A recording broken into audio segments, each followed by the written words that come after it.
Yeah, Shailesh. Sir, good afternoon, sir. Doctor अभी join कर लिया ना, ठीक है. Good afternoon sir.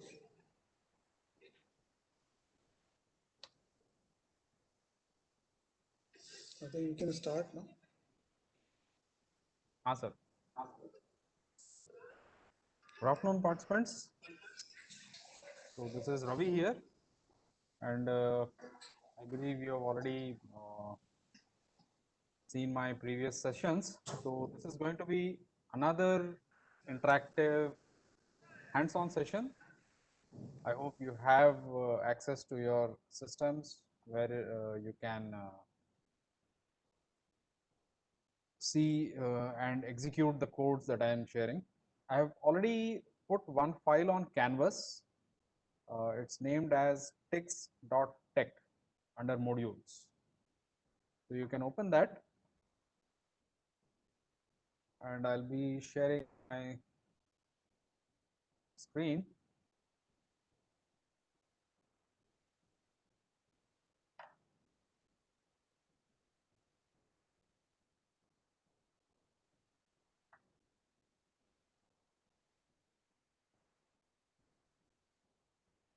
So this is a very simple and clean section that you can see. Is my screen visible? Can anyone put on chat?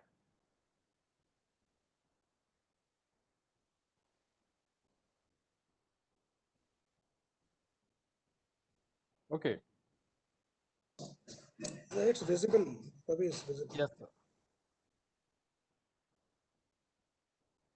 There's one who said that it's not visible, but I think it's a problem from his end because all others are saying it's visible.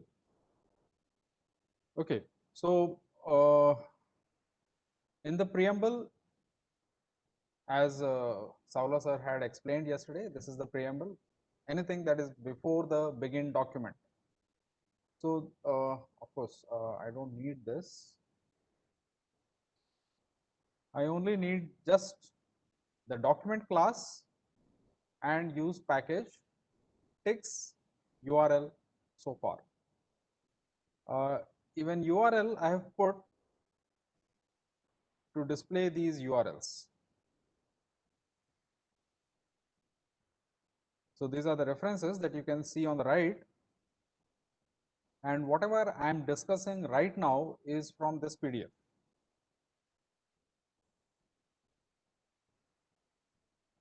So it is the first reference. So this is, I think, pretty easy to understand. Tix and URL. I can use this comma and put multiple packages inside a single use package. That is possible. You can also try it on your own. And after begin document, I have put a section introduction, and what I'm going to discuss now is about drawing lines.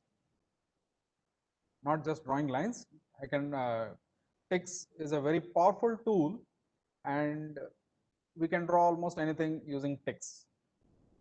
And it's just a command. As you can see here, this is a single line, and this is the command which says that I'm going in Tix mode, and draw is the basic command which draws a line.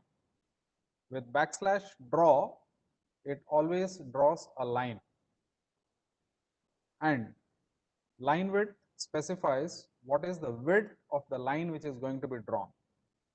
So here I have 2 mm, and you can see the width of the line that is here, that is 2 mm. So if I make this 1 mm and recompile, this becomes, the width of the line becomes 1 mm. So this line is defined by the coordinates which are specified here. 0 0 the origin, x axis, x coordinate and y coordinate. Similarly, x coordinate and y coordinate. So with this I get a vertical line. If I want a horizontal line, I can just flip it, and I'll get a horizontal line. I believe that is pretty easy to understand, and every tix command must end with a semicolon. So you have to be very careful with this. There is a question, is tix a package? Yes, it is a package. I have used this, use package tix.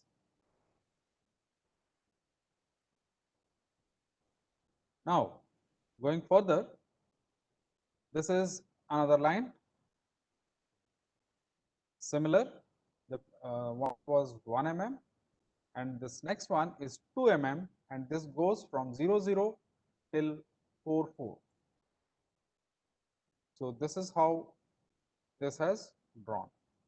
If I want the two commands to be separate, I can always separate it out.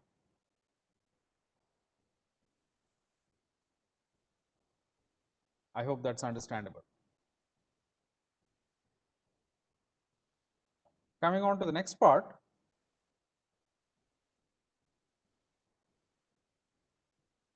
is about drawing a circle.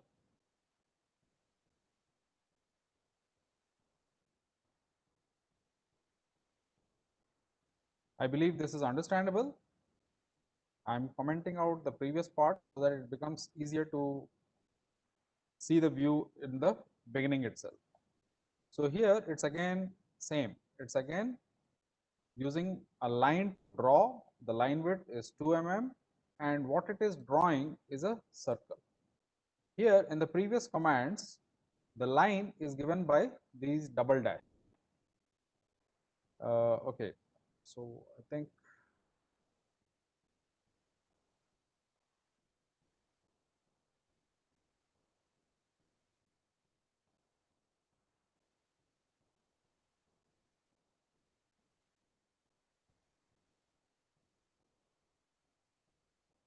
I don't remember the syntax for this exactly.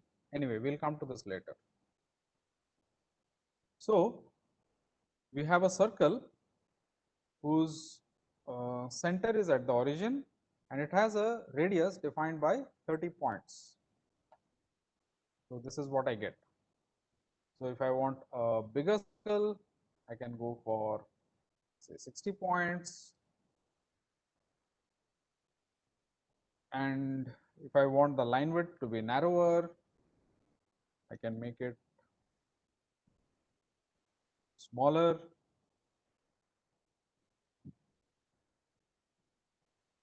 And if I don't want this to start from the origin, I can always put some other coordinate and compile. But this is not taking it with respect to this does not have a frame of reference, so it is at the same position. So the next part is about drawing an ellipse.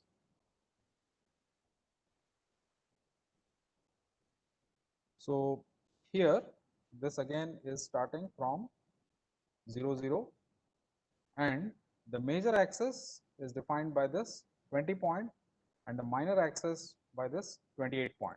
So this is how the dimensions of the ellipse are defined, and this is rotated, or I can say the major and minor axis are different in this case. The major axis is larger and the minor axis is smaller in this case. So what I would get is an ellipse like this. I believe this is understandable.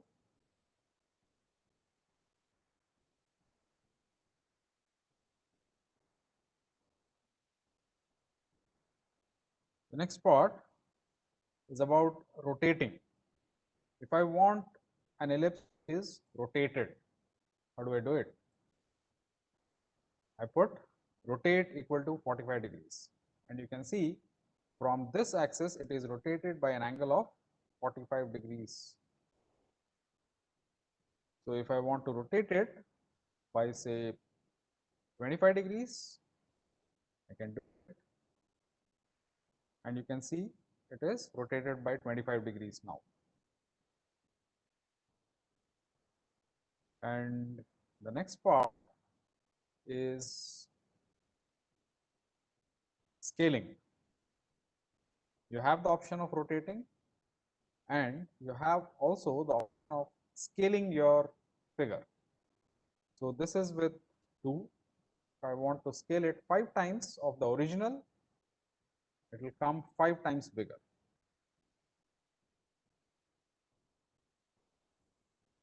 So this is about rotating and scaling images using ticks. The next thing is about drawing a grid. So if I want a bigger grid, I can just change the dimensions here, and whatever dimensions you give here, that would come accordingly. So these are the starting coordinates and the ending coordinates for the grid. And the color here is defined, and what step, meaning from here to here, what is the distance, that is defined by the step. So it can be 1 centimeter, it can be 0.1 centimeter, that's up to what you define.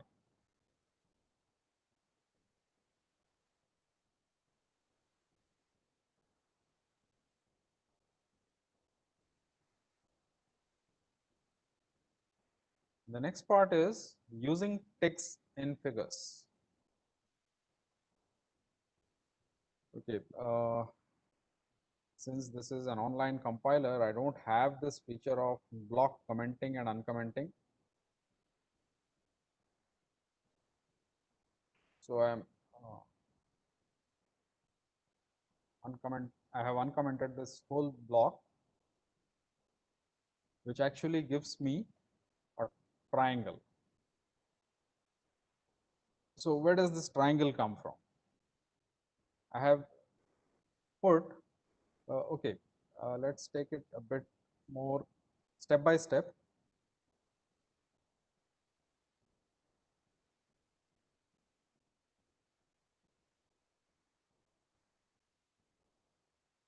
If I have multiple draw commands, I can club those multiple draw commands inside a begin ticks picture and an end ticks picture.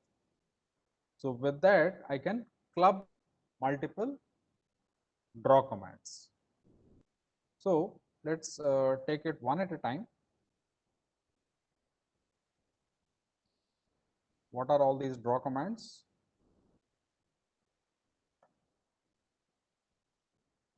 So this is just a single line from 00 to 02. Okay.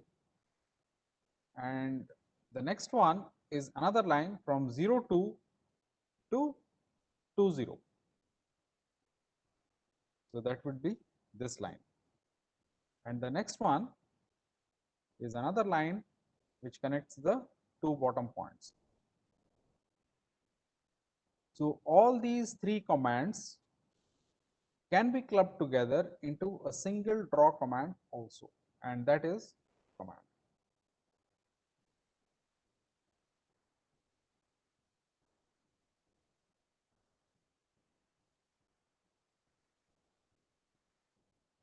So I have a line which is going from 00 to 02, from 02 to 20, and from 20 to 00. So this is a single line command which is used to draw this triangle. So if I want to use this inside a figure, I can include the begin figure and the label, caption, and end figure, and this will give me my figure numbering and the caption along with the label. So I can use the label to call it anywhere in the text. There's one question: why the colors are different circle in black and ellipse gray? Uh, Circle in black and ellipse gray.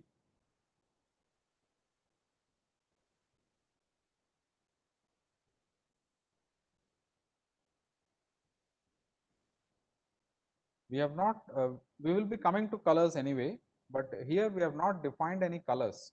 So these are all actually black. Until and of course, here we have specified red, but all these are just black, plain black. There's only the thickness of the lines which is different in some cases. So when the thickness is less, it might be looking as it is gray, and if the thickness is more, it might be looking at black. So that might be the difference that you are seeing.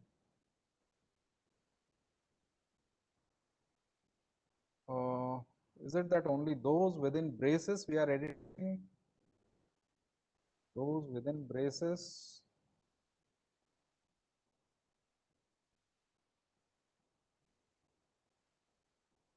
I can't understand that question. Please clarify. Everything else comes with the package. Not clear. Okay, so I hope you all understand how a simple triangle can be drawn.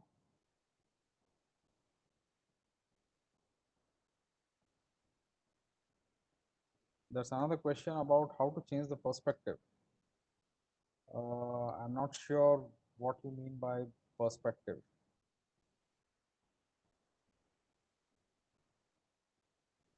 So this is about drawing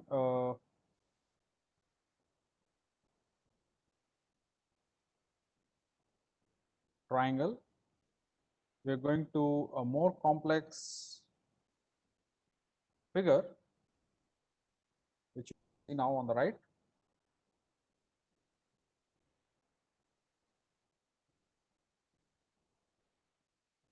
So what I have here is minus 1.50 to 1.50. I have one line. From 0 minus 1.5 to 0 1.5, I have another line. So these two lines are actually the two axes that you see here. And then I have a circle which has a radius of 0.8 centimeters. And then I am drawing a rectangle which is starting at minus 1 1 and end at 1 1. So it's actually I'm using the rectangle command to draw a square, and then I'm drawing a green colored parabola which is starting at minus 0.5 minus 0.5 and it goes up to 1 1. So these are all the lines which we get from these commands. You can take a look at this individually, even then it would work. So this is just a single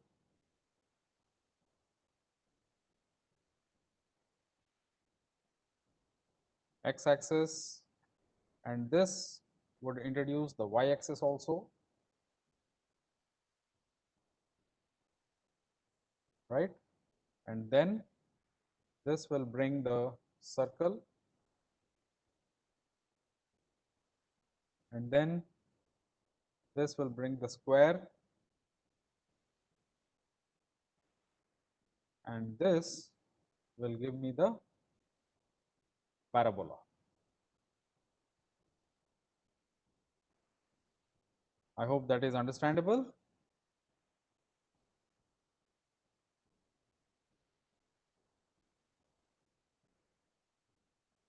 So going to the next part, how do we draw an arc? That's another simple command. I'm drawing an arc starting at 0 0, and the arc starts at 0 degrees, goes up to 180 degrees, and the radius is 1 centimeter. So if I increase the radius, it becomes bigger. I hope that is understandable pretty much. Now instead of 0 to 180, if I go up to say 90 degrees, I'll get it from here till here.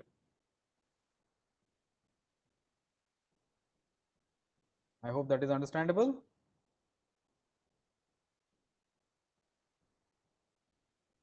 Now, a bit more complex arcs.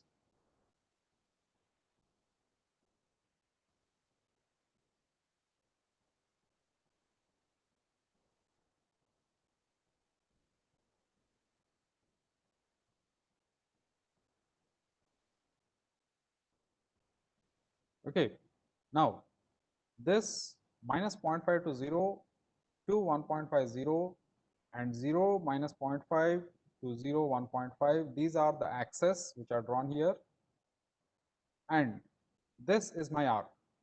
So this is going from minus 25 degrees to 60 degrees, and the radius of this particular circle is 1 centimeter. So if I increase or increase the radius of this particular arc, this will accordingly change its shape. And I can also change the dimensions of the arc as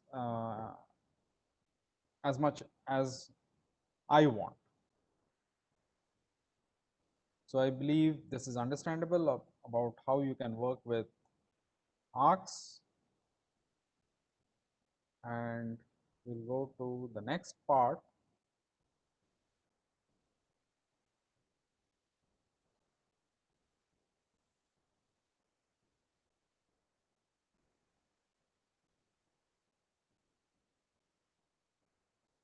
Can anyone guess what this would be showing? I've given the caption. It is giving circles using ticks. So how are the circles going to be displayed?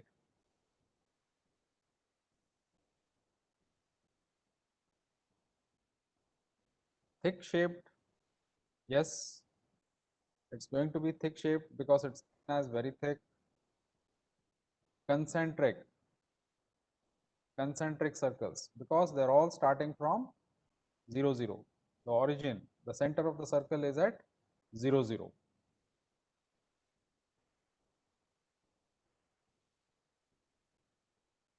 So this is how we get these circles.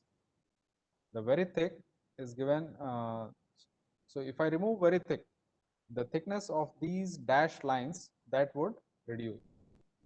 You can check that here.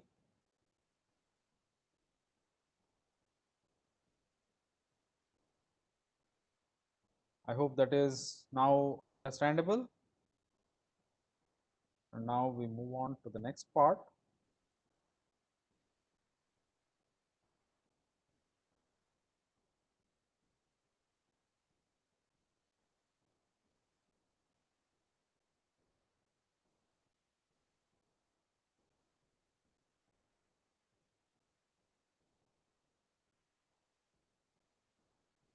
So this is about, I've given you the caption.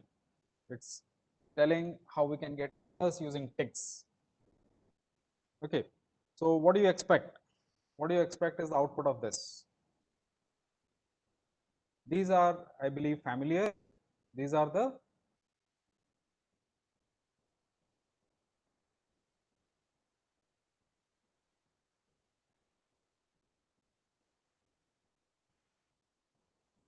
there's a question. Yes, these two are lines, and these two combined together are the axis, the x-axis and y-axis. So if you want to display the x-axis and y-axis, you can do it with these, with this style. How am I commenting all lines at once? Okay, I'm not commenting and uncommenting all lines at once. I'm just using the keyboard to do it, one line at a time.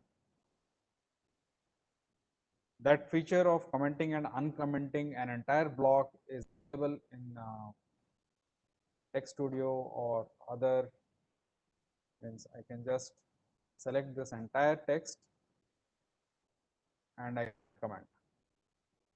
So this is there with Text Studio, but right now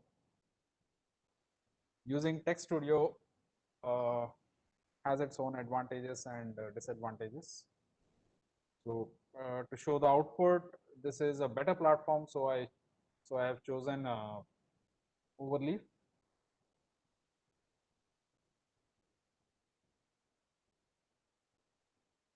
There's another question: how to mention degrees or numbers within the figure? Yeah, we'll be coming to the text within the figures. Yeah. So these two lines will be showing the axis, and then we have arcs. This is a line from 0, 0 till 1, 0, and then this is an arc from 1, 0 with an angle of 0 degrees and 45 degrees and a radius of 1 centimeters. And here what it does is it fills this particular structure with a combination of green and red colors. This 40 within exclamatory marks defines that it will consider 40% green and 60% red.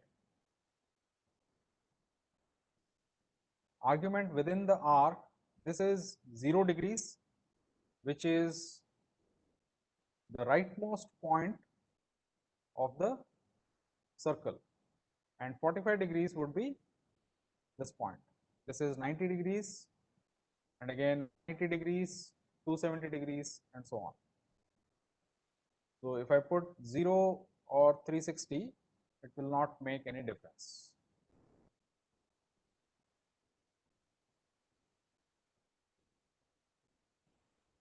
Okay, it has taken it the other way around. It has taken it 45 to 360.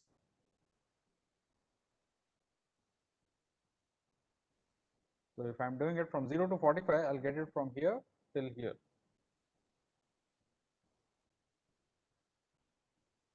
And this double dash followed by cycle is to close this region.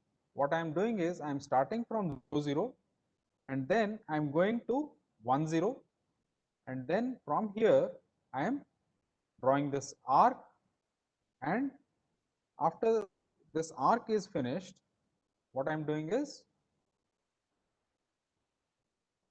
sorry, from 0, 0, I am going to 1, 0, this point, and then I am drawing this arc, and then after the arc is finished, I am completing this cycle. So that's what is the meaning of this last cycle. I hope that is understandable.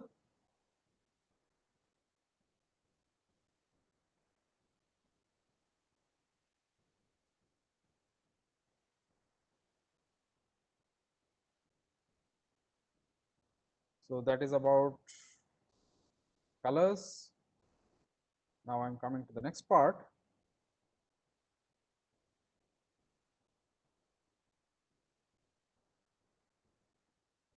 Now, anyone guess what these are?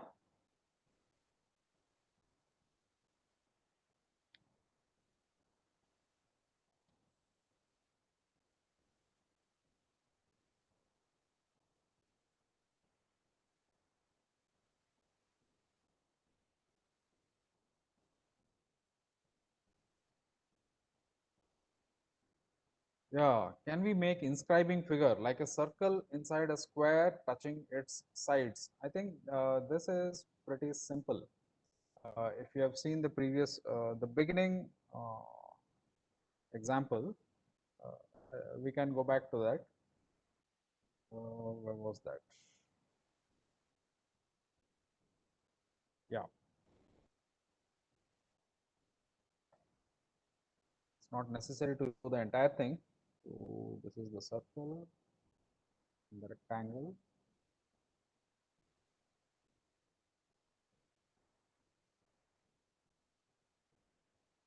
So this is a circle inside a square. Only the question here was, can I have the circle which is touching the sides of the square? So I can just do it by changing the dimension here. So that should be doing it. I hope that is clear to Mr. Yogesh Kumar.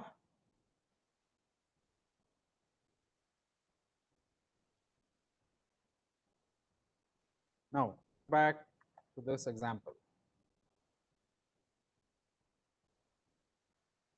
Yeah, eclipses, eclipse inside circle.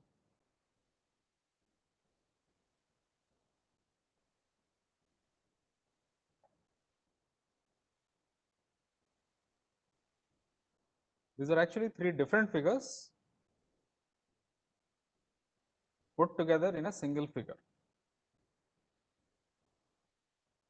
And the first line here is a circle and the line width is 2 mm, and the color used for the line, for this line of the circle, is gray. So if I remove this, by default it will come as black, and I can always change this color, say red, and I can have a red circle. So for EX, EX is one standard of specifying units. I can also use points, but this will be much smaller. So instead of 4 points, I can say 40 points, and it will be a bit bigger than what we see right now. I hope that is understandable. And then is another drawing which is filling it with a combination of gray and white, 30% gray and 70% white. You can always play around with different colors. So what I have put here is 30% blue and 70% white. I can flip it the other way around, 70% blue and 30% white. I'll get an almost blue ellipse. And if I want only blue, of course, I can just remove this part, or I can just make it even 99%. Then white is dominated completely, almost. I hope that is understandable. And the dimensions of the ellipse can also be changed. Next is on similar lines, this is another ellipse wherein the major axis and minor axis are different. I hope this is understandable. I'll move on to the next part.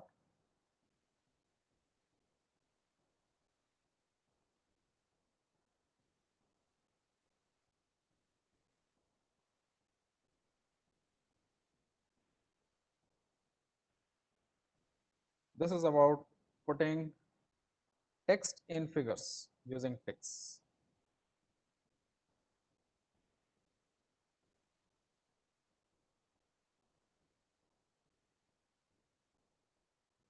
Yes, there's a question, what is Q quad for? Q quad is actually a delimiter. It's something like a quadrant. So I have multiple drawings put side by side.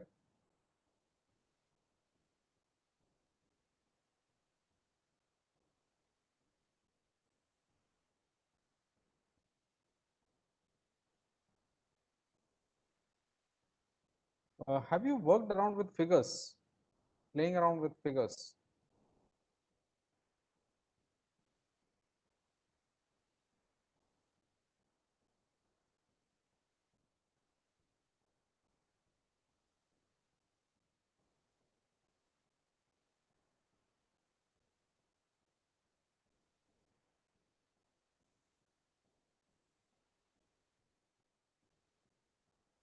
There's another question.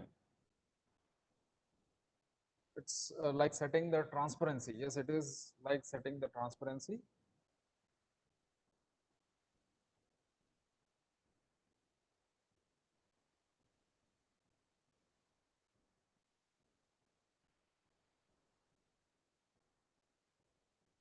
about this Q quad.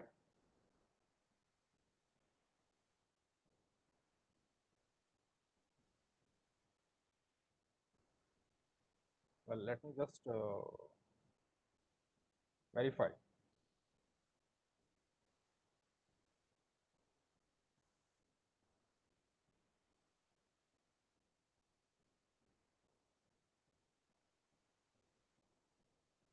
Yeah, this leaves a horizontal space. So between elements, when you want some space, you can always use Q quad. Leave a horizontal space. So half an m, 1 m, 2 m's is the units of this particular space, horizontal space. So that is about Q quad. And coming back to text.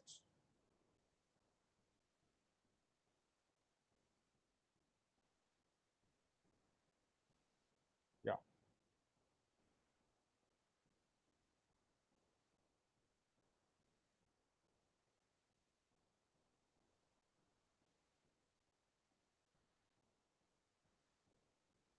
That's another question.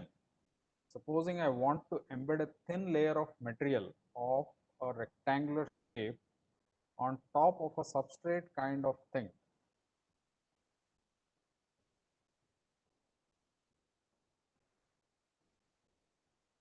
Is it possible? Well, I would say with TIGs, anything is possible. You just need to learn and practice. So, but I'm not, I've already shown you a rectangular shape. So this is something like a rectangle on top of a rectangle.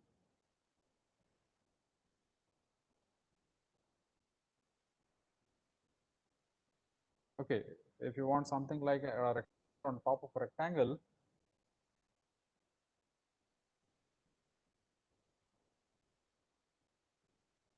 that should be doable. Okay, the 3D view.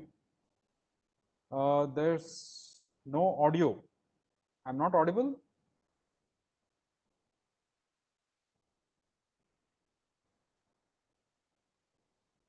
Am I audible? I'm audible. Okay. So whoever is saying audio problem, please check your speakers. Fine. Can we work? There's another question. Can we work on rasters using TIGs? I have not worked on rasters. I don't know what rasters are, but you can always explore what rasters are using TIGs. Google will always give you solutions. So this simple figure now is another figure which will give me text inside figures. So I believe you're all able to see this particular figure. So this first line,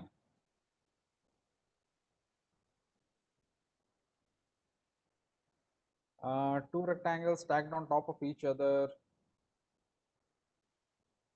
I think I'll take that at the end. I think I have just one or two more figures. Yeah, just one. This and this. Then we will be going to the Q&A. Then we'll see what all things we can do. So with this first text line, I have text draw. Okay, from the previous figures, you might have understood one thing. When I put backslash text and then slash draw, I'm able to get the text drawing. And when I want to do this multiple times, I have to put backslash text every line. So if you have multiple lines to draw, then it's always better to use the begin text picture and end text picture. With that, you don't have to put in the backslash text at every line. So that will simplify your code to some extent.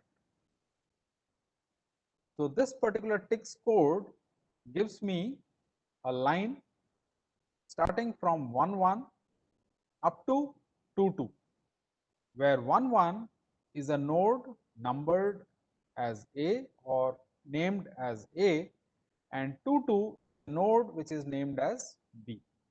So instead of A and B, if I want 1 and 2, I can also do that. And for the first part, I would get 1 and 2 here. So I believe that is understandable. Similarly, for the second part, I have starting at 1, 1, there is a node which draws a circle with an A written inside it. And from this particular node, I have a line which is going up to 2, 2, which is again a node which draws a circle with B written inside it. Okay, the right side is not visible. Okay, let me see.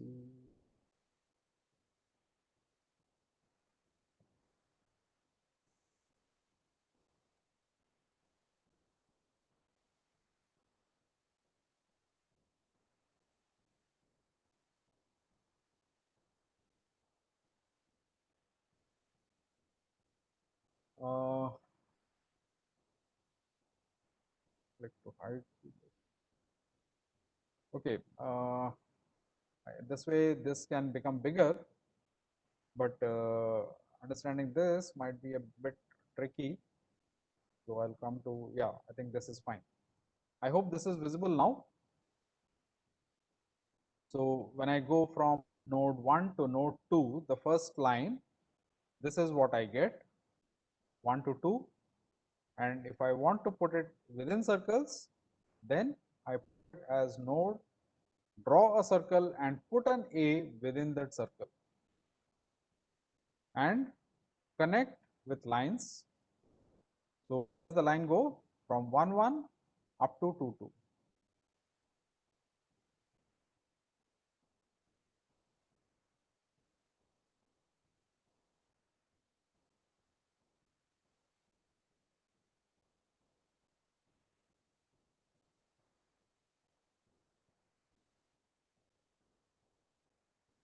Now what I've done is, instead of A and B, I have made it AA and BB.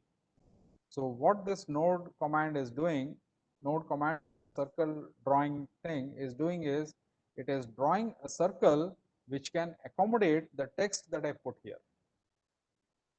Okay.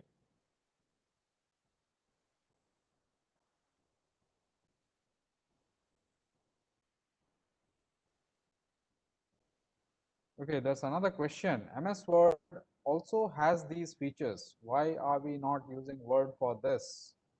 Well, I don't like MS Word, that is one thing, but I don't know how flexible MS Word is in drawing these things, and how portable your drawing is from MS Word. You get your drawing, you put your drawing in MS Word, you copy it from MS Word, put it anywhere you want, you'll never get the clarity that you get from what I am drawing here. So your clarifying thoughts is clarity. If you want good quality figures, this is how you can do it. No, this other question is, where did I get this template? This template is something which I just clubbed together from this particular document. I have put it in the references. It's there. You can always go to this link and get the PDF, and this PDF file has all these codes.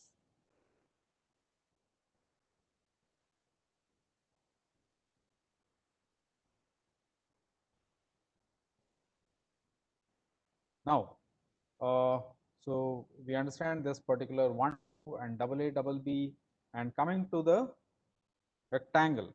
So the rectangle is drawn by using this particular code, going from 0, 0, which is specified by node D.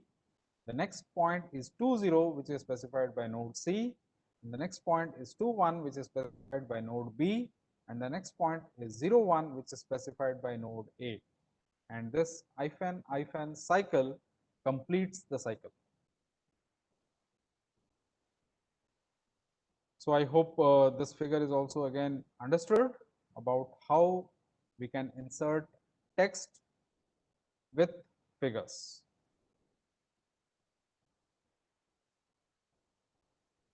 Now the last example, when to use which parenthesis.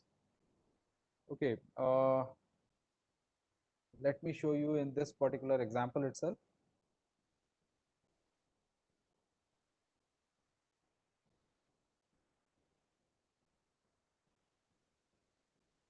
Okay, when I am specifying the coordinate system, then I am using the parenthesis, and when I am using keywords, I am using the braces, and when I am putting any optional item, I put square brackets. So these are standard usage of the braces, brackets, and parentheses. Now this node, anchor, this part, this is all optional. Even if I remove this, my code will run. Okay, anything which is optional is usually given within square brackets. That is the common feature which is used in LaTeX.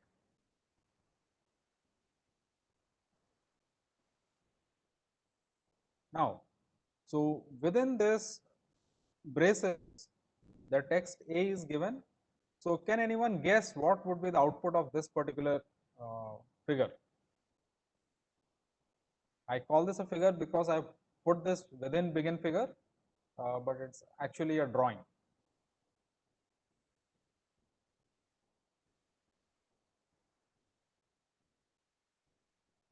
Well, there's a question. While naming, it is touching the figure. If you are using this node method to draw and put some text in it, then it will not touch your exterior shape.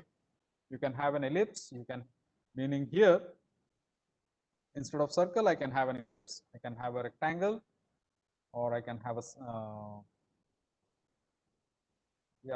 these are the shapes which are commonly there. So whatever shape I use with the node and the text, then it will not touch the sides. So if I say I have something like, say, abstract. So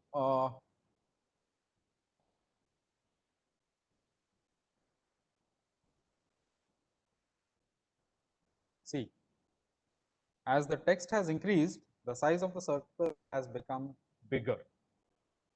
So this is being done automatically by this node. So instead of the circle, if I want an ellipse, I can do that.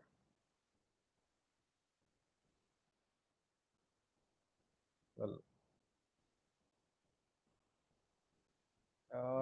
the ellipse command is not supported by the node.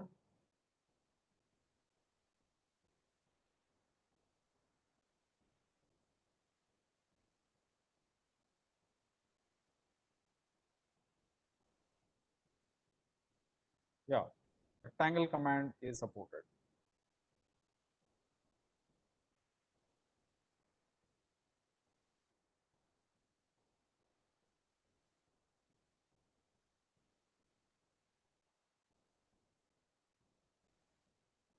The oval is not supported either.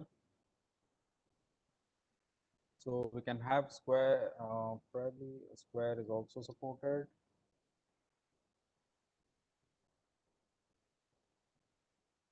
No, so either a square, it's either a rectangle or a circle.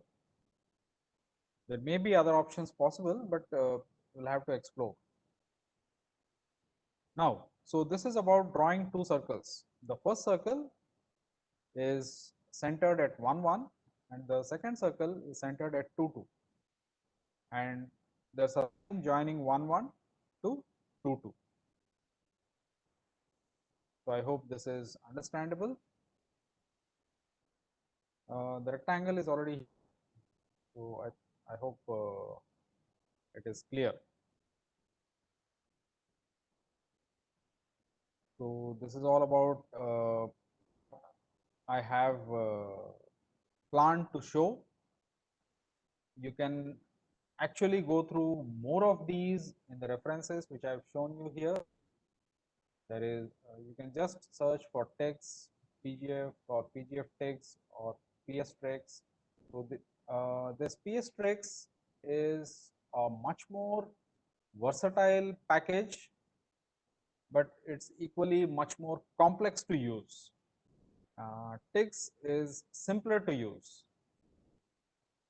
Other conic sections can also be constructed. You can just ask Google and I believe you'll get your solutions. Unit of point command.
Uh,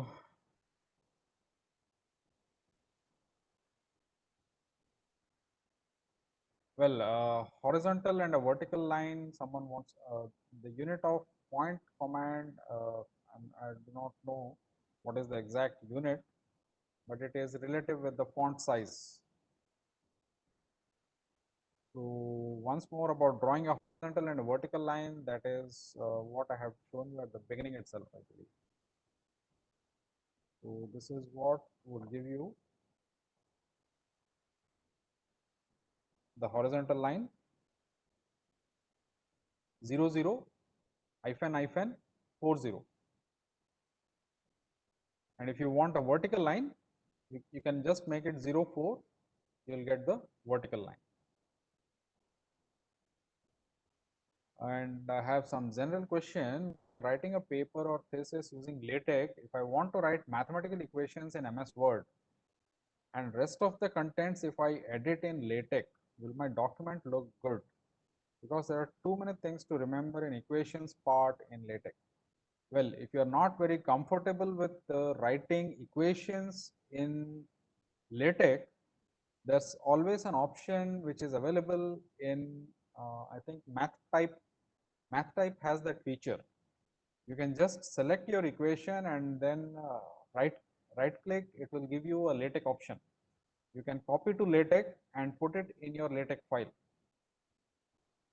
So if you put your equation from MathType, right click, copy as LaTeX and put it in your text file, you'll get the LaTeX command for that particular equation. So that should simplify a lot of the things.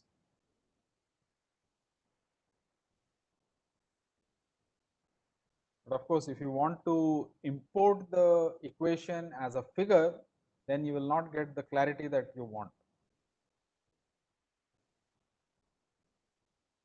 Any further questions?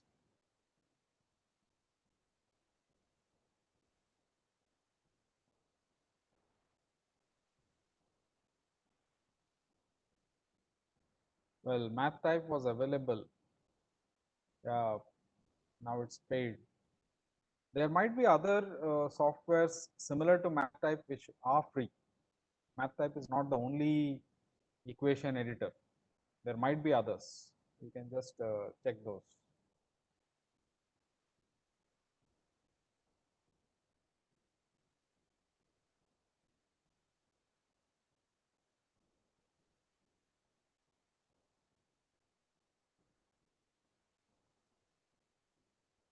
Any other queries?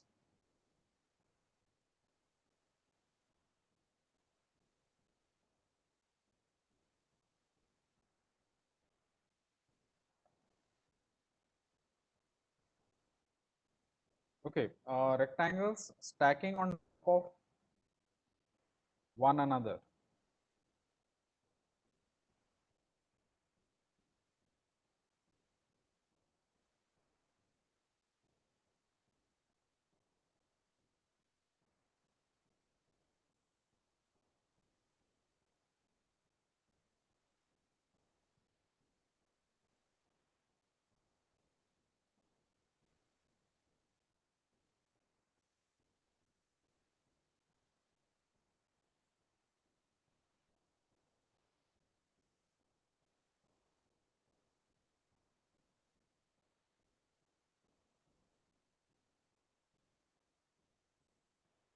So there are multiple options. Uh,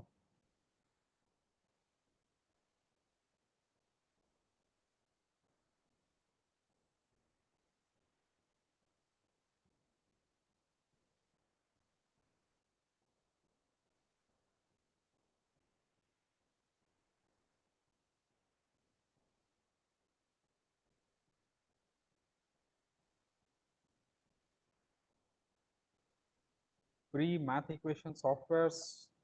Well, I use LaTeX, which is free, and it gives me very good equations.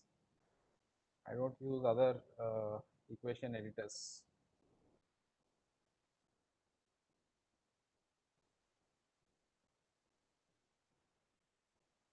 Reference. Yeah, it's of course very difficult to remember all these. Even I do not remember all these commands.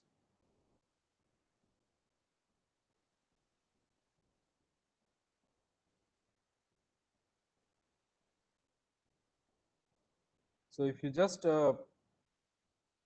Google up, you'll find your solutions.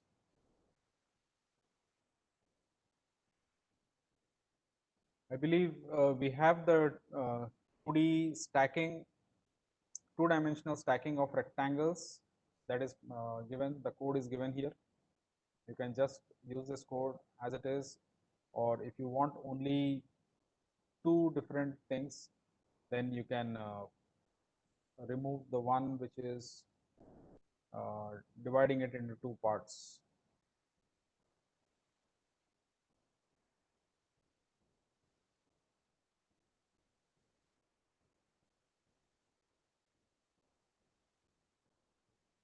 So the first node is the bottom one, which is specified by this 1 that is displayed here. And the second node is having a width of 4 centimeters. That's it, that is this one. So okay, let's just execute and see how this works. If I want only two,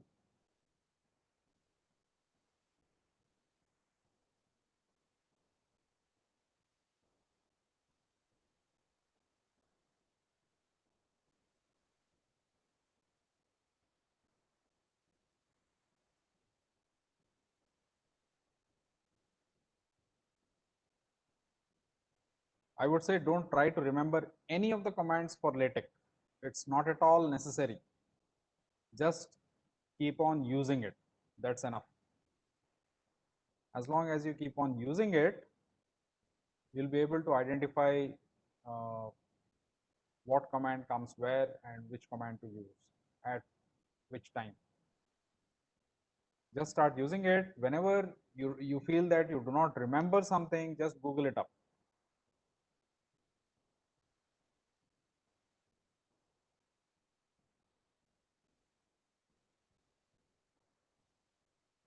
The reference that I have already put this particular LaTeX file on Canvas, so you can access it under the module section.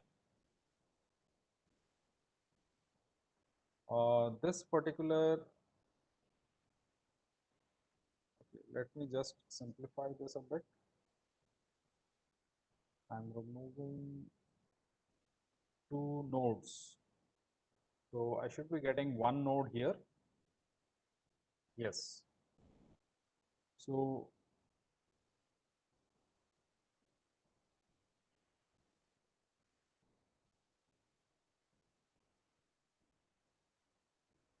for the other node, let's make it the same width.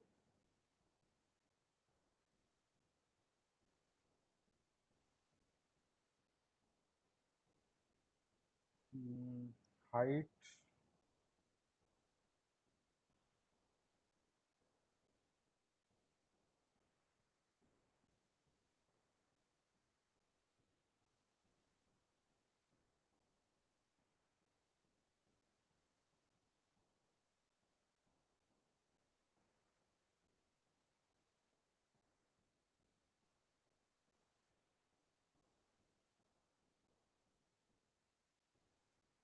okay, this is not exactly stacking it. So this command,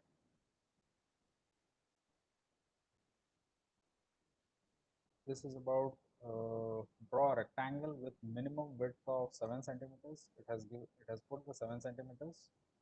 The height is 0.9 centimeters. So since this is 1.2 centimeters, this is slightly less than that.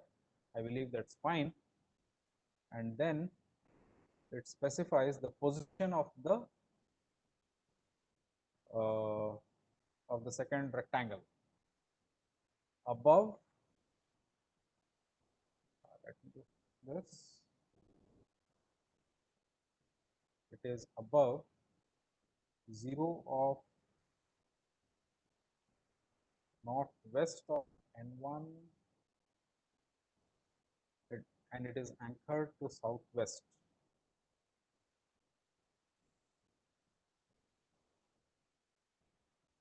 If I remove this, Ravi, you might have to include a package there, positioning package. You might have to include positioning package. It is saying there in website. You package positioning. use package positioning. I think that share LaTeX is showing now. Above that code, if you go back to browser, Yes, sir, I'm on if you browser. go back to browser, your browser share LaTeX now. You got Okay, this this code now. use About text this code, library. something Okay, written there. I overlooked that. So probably this would run fine.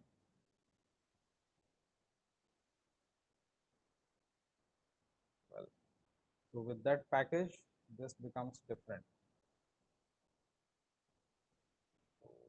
I removed a part of the code which was anchor.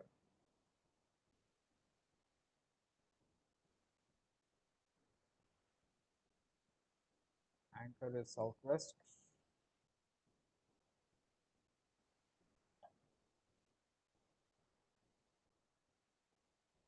Yes. So you can stack 2 rectangles. Well, we have a separate session tomorrow on Beamer, so we'll be discussing about that. Any basic commands which need to be remembered, nothing needs to be remembered. As you go along using it, you'll automatically remember.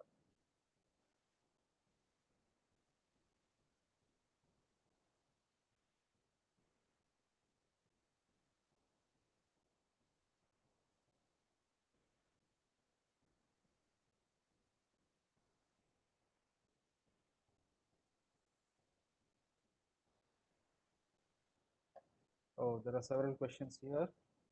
Can we use the figure drawn in LaTeX in other environment? TIGS, I'm not sure of this. There might be other open source tools which might be using TIGS. I'm not sure of this. Point, I'm not sure exactly what is its unit in centimeters or inches. This is actually defines the size of the font. How it takes coordinates. So that is a default setting. 0 would refer to the central part. What is the maximum value of coordinate in text? That depends on the size of the paper that you're using. Can we use the figure drawn in LaTeX in other environment? I'm not aware of other open source. There will be other open source packages which are using this, but I'm not aware of it. Where is 0, 0? 0, 0 is actually means if you 0, 0 and 1, 1, then you have a frame of reference. If you use 1, 1, there's no frame of reference. It means the same as 0, 0.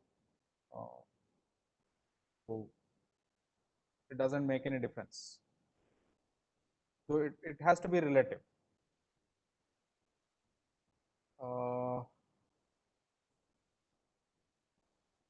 How to make appropriate space, that I think we have seen previously that q quad. If you use that q quad or quad commands, you can play with the space between two figures. I think that's all are the questions that we have. Our next speaker for the day, Dr. Satyasai Nanda, is here with us. Who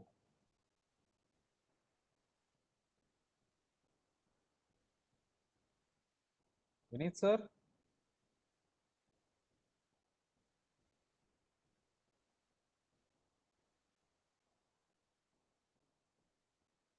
Dr. Mahato?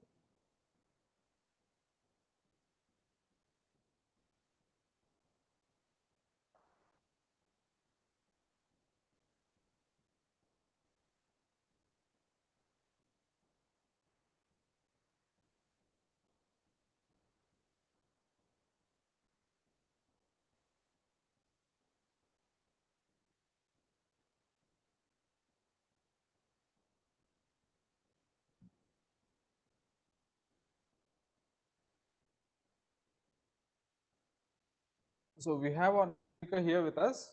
So we are in a couple of minutes we'll be starting the next session on creating more figures using MATLAB. Be online.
Yes, sir, Sailesh.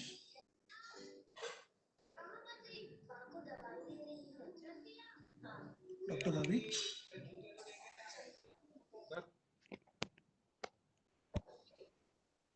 Yeah.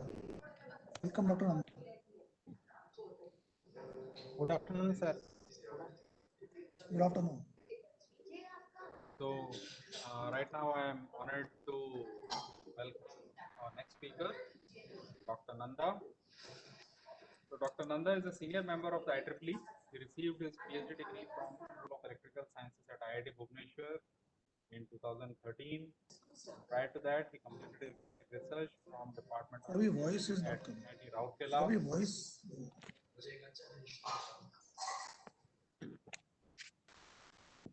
So Dr. Nanda is a senior member of IEEE. He received the PhD from School of Electrical Sciences at IIT Bhubaneswar in 2013, and before that, he got his MTech research from Department of ECE at NIT Rourkela. He received his BE degree in Electronics and Communication from ITER Bhubaneswar, which was previously affiliated to Biju Patnaik University of Technology in Odisha. He was the recipient of the Canadian Research Fellowship (GSEP) from the Department of Foreign Affairs and International Trade, Government of Canada, for the year 2009 to 10, where he worked at the University of Western Ontario in Canada. He was awarded Best PhD Thesis Award at SOCPROS 2015 by IIT Roorkee. He received the Best Research Paper Awards at IC3 2018 at Sikkim, SOCPROS 2017 at IIT Bhubaneswar, IEEE UPCon 2016 at IIT BHU, and Springer OWT 2017 at MNIT.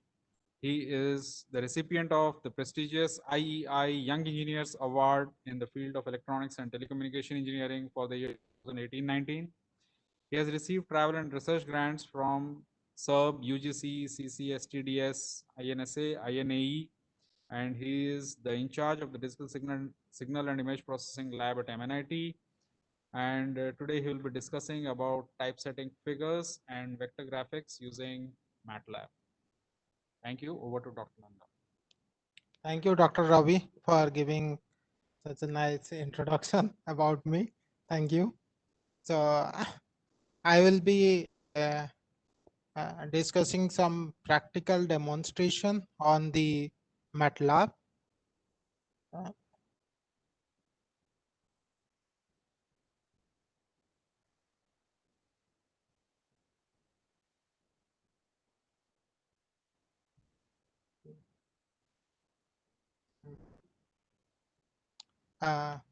Is the screen is visible to everyone?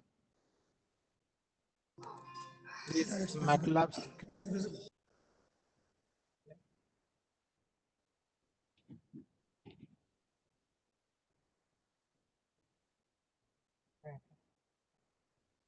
Yeah.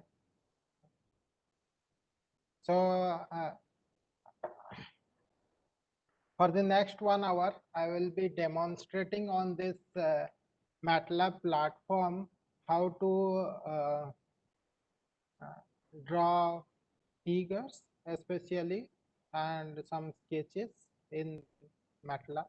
And MATLAB Matrix Laboratory is a versatile tool, and that is being widely used by several researchers and scientists throughout the world.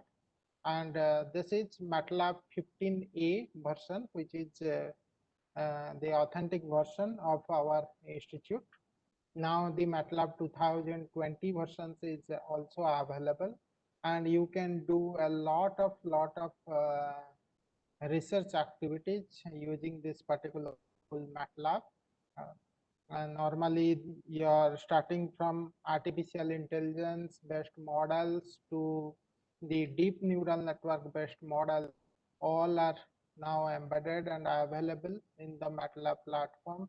So anybody wish to do the classification, clustering, identification, pattern recognition, other time series analysis, forecasting, all the things can easily be done.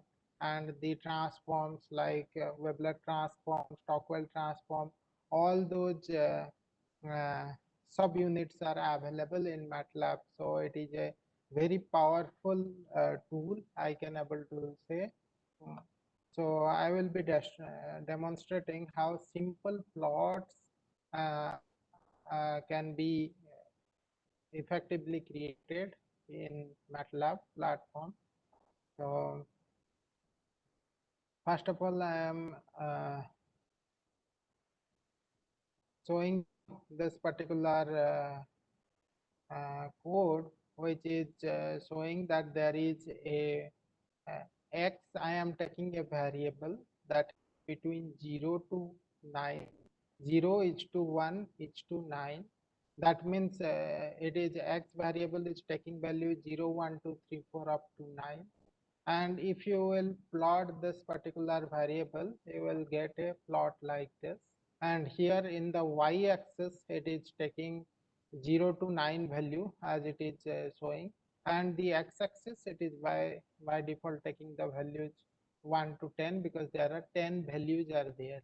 0 to 9 are 10 values are available. So this is a continuous plot. By default, MATLAB is inherently taking all values are discrete values, but the plot over here, the plot command is inherently continuous in nature. So that's why it is showing the continuous one. If we want to do the discrete one, that you can use this command stem, STEMX, which will make the plot discrete. So you can observe that I have written between this command plot and this stem, I have written a word figure. This figure word will invoke another figure window, and the plot will be the arise in another window. So here in figure 1, you can observe it is a continuous plot, and in figure 2, it is a discrete plot of the same thing. So you observe that in this particular axis, y-axis 0 to 9, and over here also it is the same plot, but it is discrete in nature.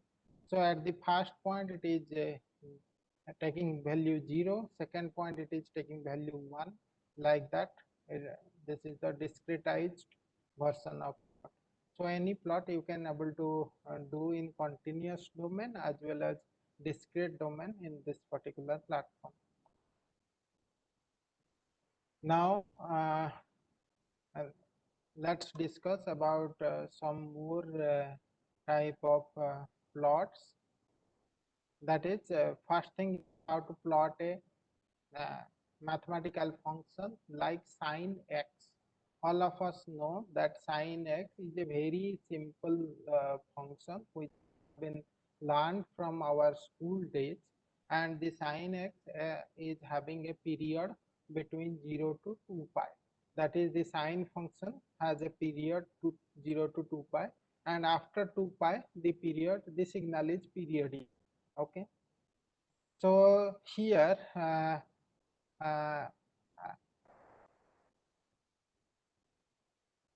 I have taken the signal x.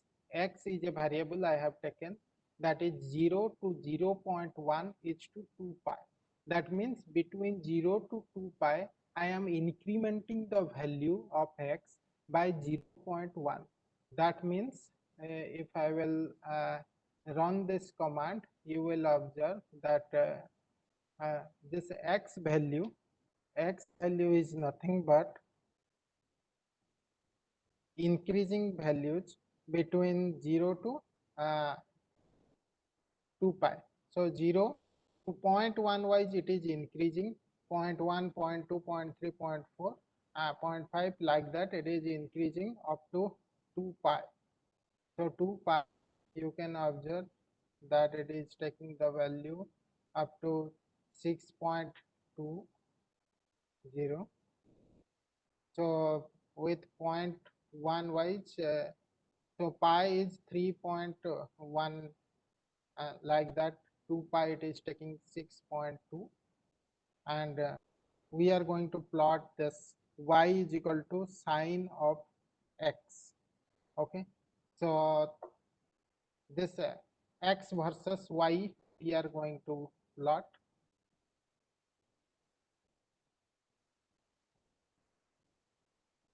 So running it, you can able to observe that this is x is between 0 to 2 pi, that is 6.4, and sine function is getting plotted. The here the maximum in the x-axis, the range is 6.2, and in the y-axis it is taking from -1 to 1. At pi by 2 this sine maximum value is achieved, and at 3 pi by 2 the sine maximum minimum value is achieved. This is one cycle of sine wave we have drawn in a very simple way. Now suppose we have to consider the frequency of this sine wave. We want to vary the frequency. So frequency, we know that how many cycles within this time period we are going to consider for the sinusoidal signal. This is one particular cycle we have taken. Okay, sine x into t. Okay, so if we will consider 2x, then over here it will 2 into x, then it will produce 2 cycle of sinusoidal signal. So the frequency now becomes double, that is between 0 to 2 pi I have taken 2 cycles of sin x. Okay, so like that, as many number of cycles you wish to put for the frequency of the signal. Suppose I want to produce 10 cycles, that is the frequency of the sinusoidal signal is 10, then I can run it, and I will have 10 cycles of the signal.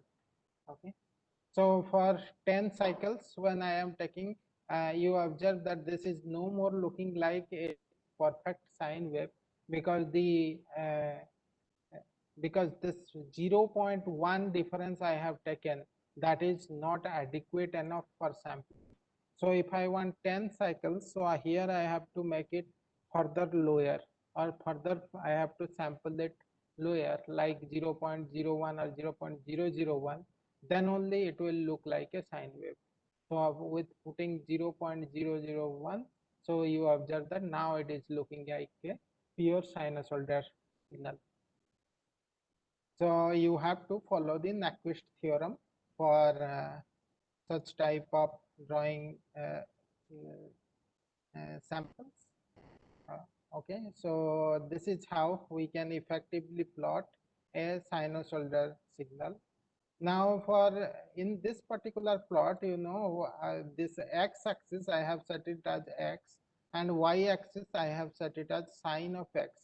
This you can do by putting the x label as x and y label as sine x, and if you want to give a title, then also you can give a title to this particular curve, and thereby running it, it is giving us a title as sine curve. You can able to observe. So now the next thing is we understood about how to draw a sinusoidal curve.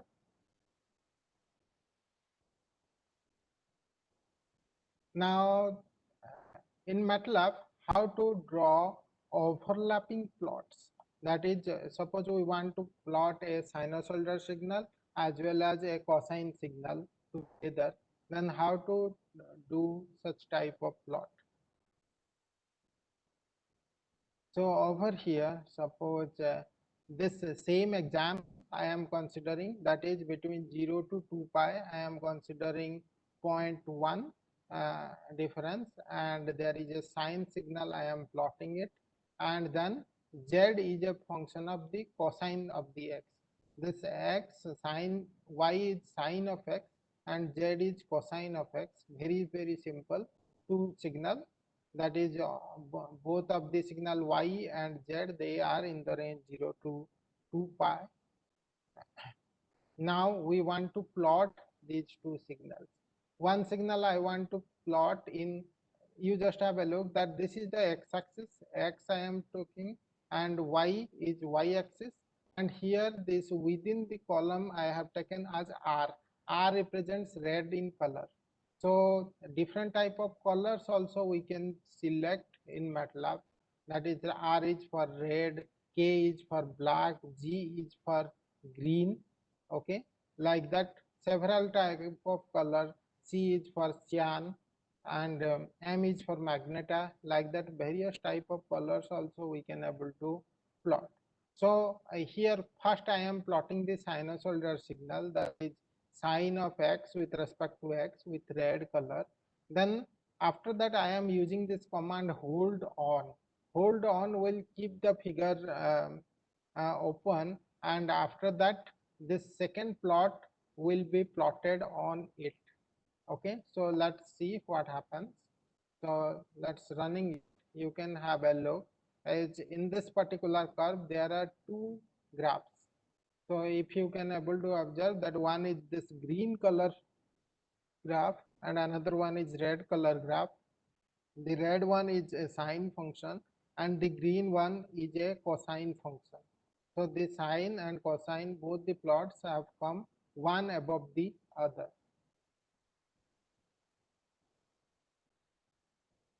by using this command hold on. So over here, suppose let's increase the frequency, that is twice of it. I am making it and making one the color as red and other color as black, suppose. So running it. Now you can have a look that I have increased the frequency of the signal, and this red one is your sinusoidal signal and the black one is cosine signal. So both the signal plotted one above the other by using the command hold on. So between, so one above the other, two plots you can able to incorporate here. So in these two plots, suppose I want to find out, I want to write on these curves that which one is what. Red one is a sinusoidal signal and black one is a cosine signal. So I have to insert here in this figure. You observe file, save as. You can save this figure as a on the desktop. Suppose I am saving this particular figure as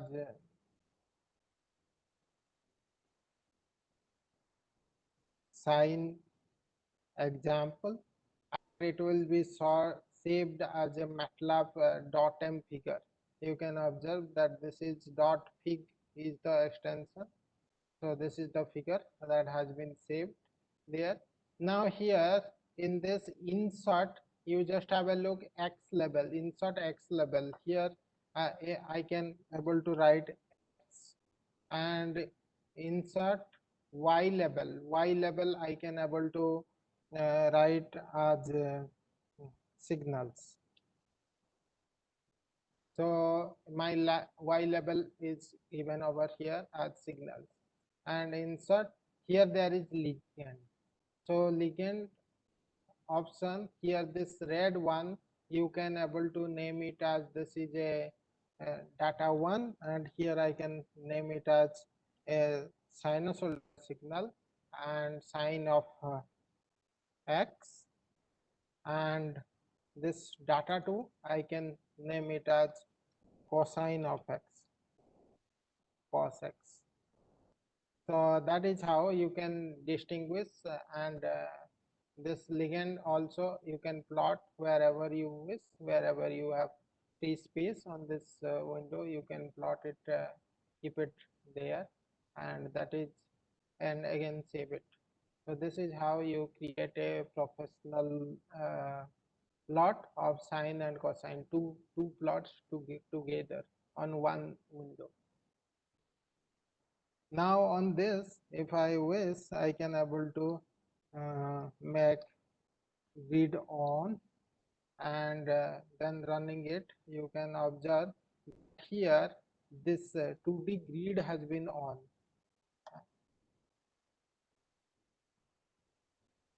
So earlier this grid was not there. Now this grid is available over here. this 2D grids, so that within the grids you can interpret the signal very well. Now this grid on has that command that is available to make the grids within this on.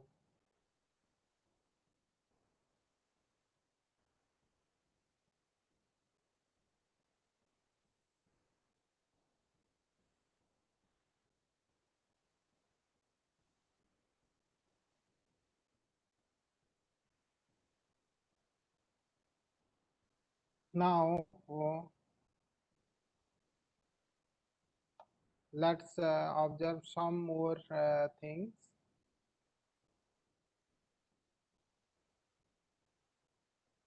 Now I will tell you about how to draw multiple figures in the same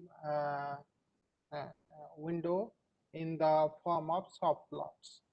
So this is a very simple example. Let's discuss that.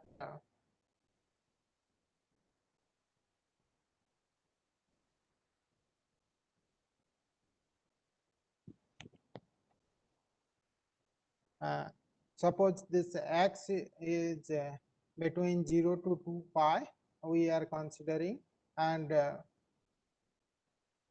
y1 is equal to sine of x, that sine signal we have created, sine of x. Then y2 is equal to a cosine of the signal cos x. Then y3 is equal to tan of signal tan x, and y4 is equal to cot x. So for all four trigonometric functions, we are going to plot in the range 0 to 2 pi. So let's see their characteristics. Now I will plot these four things simultaneously with uh, with a command known as subplot. So subplot, now I am going to do subplot 2 to 1. That means this entire figure window, it will divide it into a 2 cross 2 matrix, and on its first one it will plot. So 2 cross 2, it will divide it into 4 parts, and on the first part only it will plot the signal, that is x versus y1, that is sinusoidal signal, and it will plot with red color. So running it, you can observe that this is the figure window. This figure window is entirely divided into 4 partition. This is first one, second one, third one, and fourth one, 4 partition. And on this first partition, it is the sinusoidal signal plotted in red color. Okay. Now I am considering the subplot 2 to 2 and making the plot of cosine signal in green. So now running it, you observe that now this entire partition, this one is red color signal on the left side, and this is the cosine signal in green color on this side. So instead of 2 to 1, if I will make it 2 1 1, and here it is 2 1 2, that means this particular thing will be partitioned into 2 cross 1, and once running it, you can observe that this is how the signals have been plotted. That is 2 plots, sine on up and cosine on down. So both the signals, this is happens with 2 cross 1. Okay. And if I am making it 1 cross 2, you observe that subplot 1 2 1 and 1 2 2. So running it, you can observe that this is x-axis has been partitioned. Okay. So that is how you can incorporate 2 plots at a time by making it 2 cross 1 or making it 1 cross 2. Okay, it is row wise partition or column wise partition. According to that, you will take care. Now I have made it 2 cross 2. So 2 cross 2 is making it 4 partition. Okay, so 4 partition, first 2 partitions are sine and cosine. So now this 2 cross 2 and the third partition, which will be our tan signal, and 2 to 4, that is the fourth partition, which will be considering our chord signal. So now plotting these things together, so you can able to observe that this entire window has been partitioned into 4 parts, and on the first part this is sinusoidal signal, second part this is cosine signal, third part is tan signal, and fourth part is chord signal. So you can able to observe that here there are drastic transitions are there in tan and chord signals, and you know that tan pi by 2 is your infinite, and 3 pi by 2 is also infinite. So that's why at these 2 points there are sharp transitions are there, and here similarly for chord pi is infinite, so that's why there is sharp transition at this particular point. So this is how you can divide this entire figure window into either 1 cross 2, 2 cross 2, or 2 cross 1, like that partitions, and then incorporate multiple figures like this in this particular window. Now the next important thing is, so that is how you can do it with subplot command.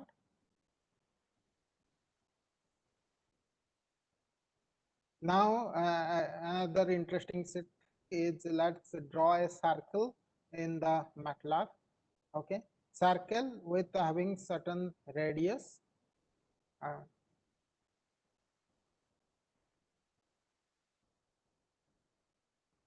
So here I am drawing a circle with radius 2, and the circle should be circle having radius 2, and it should be originated at the origin, that is x is equal to 0 and y is equal to 0, and I am considering the circle with theta as between 0 to 2 pi within that range, and I am partitioning it with a distance of pi by 24. So the x unit of the circle is defined by x plus r cos theta. So this theta I have already defined between 0 to 2 pi. I am making it several partitions, that is at pi by 24 I am taking it partition. You can take it 0 0.1, 0 0.2 as per your wish. And the x unit is x plus r cos theta, and y unit is y plus r sin theta. So then we are going to plot this particular thing. So once you run this, you observe that we are going to get a circle like this. Okay, so obviously it looks like a round, but complete circle, you just have a look, it looks like a ellipse. This elliptical view is only because the axis is not equal, that's why this circle is looking like a ellipse. So in order to make it look like a circle, you have to put this particular command, axis equal. That means both your x-axis and y-axis, they should look equal. Now when you run it, it will look like a perfect circle. That is, x is lying between -2 to 2, and y is lying between this -2 to 2. So the origin at 0, 0, and it has radius of 2.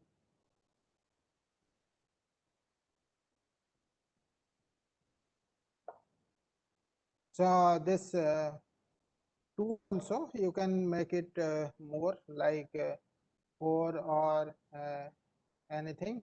So that is becoming -4 to 4 on this particular axis.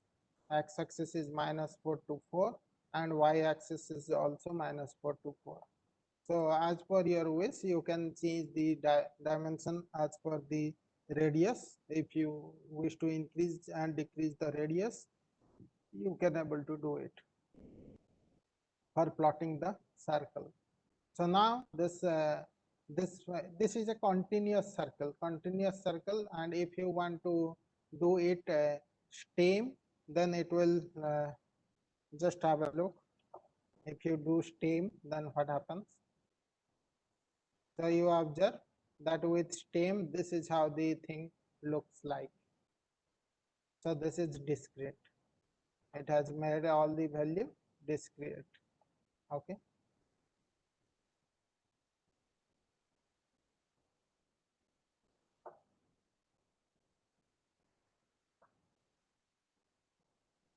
So now the next thing is I will discuss with you is how to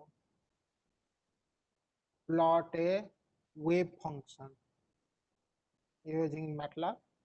So you know the wave function is very popular, and it is widely applied in particle physics as well as every uh, other signal and system course. And this is most popularly known as sine x by x, or sinc function, also wave function, or we call it as sinc function also, SINC, or we also call it as sine of pi x, or sine of x by x. We normally call it sine of x by x, a sinc function, or it is a wave function like that, or sine pi x by pi x also we so this x, we are taking it now, this x as both positive and negative. So x, I am considering it between minus 2 pi to 2 pi. In this particular range, I am considering minus 2 pi to 2 pi, and I am considering the gap is between 0.1. With 0.1 gap, I am considering between minus 2 pi to 2 pi. I have to plot this particular sinc function, uh, and the length of x, I am considering it in a variable that within this range, what is my length of this particular thing. And you know, sin x by x will if it becomes 0, x becomes 0, then we have to consider that the function sinc function has to be 1. Yi is equal to 1 if xi is equal to 0.